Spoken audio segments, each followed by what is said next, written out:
For this video, we're going to be taking a look at the Fort King National Historic Site located in Ocala, Florida.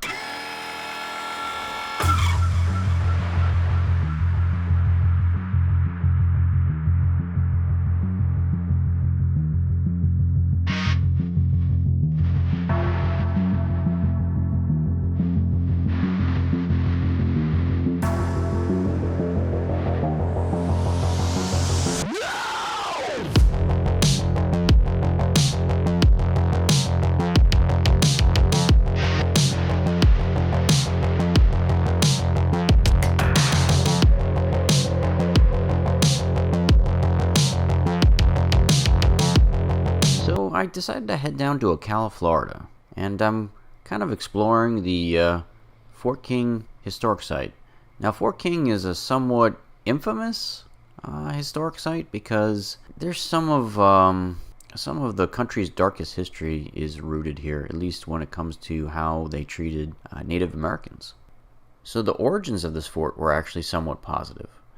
The fort was originally built as a result of the 1823 Treaty of Moultrie Creek, which was a peace treaty signed between the United States and the leaders of the Seminole Nation. So this treaty required that the Seminoles would relocate to a very large reservation in Central Florida. And this treaty also prohibited Caucasians from entering or settling on Seminole lands. Since Ocala was central to a lot of the main Indian towns, the Army built this Fort King to assure that both sides followed the terms of the treaty. So everything was going pretty well for quite a while, and then 1830 happened, and Congress passed the Indian Removal Act, and that's when things got ugly. In 1832, a core group of Seminole warriors led by Osceola and others fiercely opposed this congressional act for the U.S. government removing all these Indians that were actually given this reservation land here in Florida, and they forced them to relocate to Oklahoma.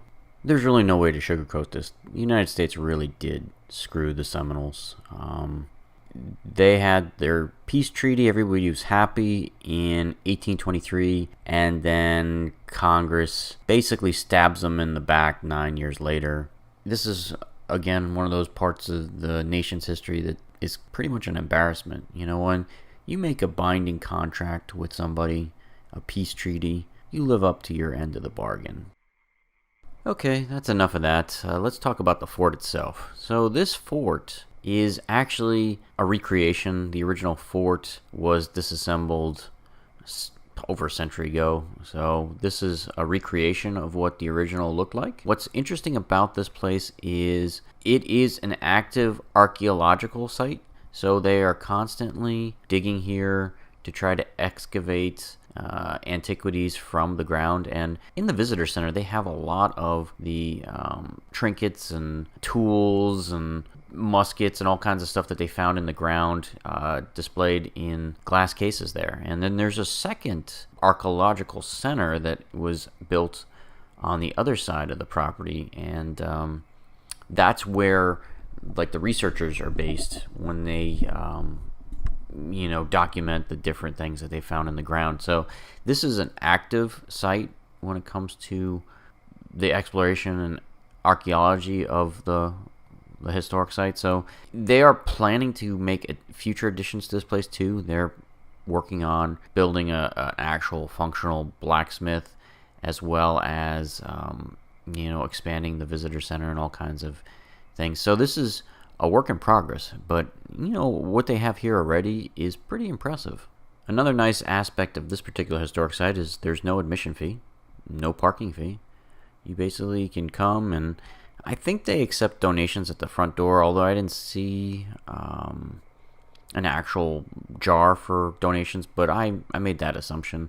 That pretty much the only thing that they do is they have like a visitor log at the front door that they ask you to sign into, but that's about it.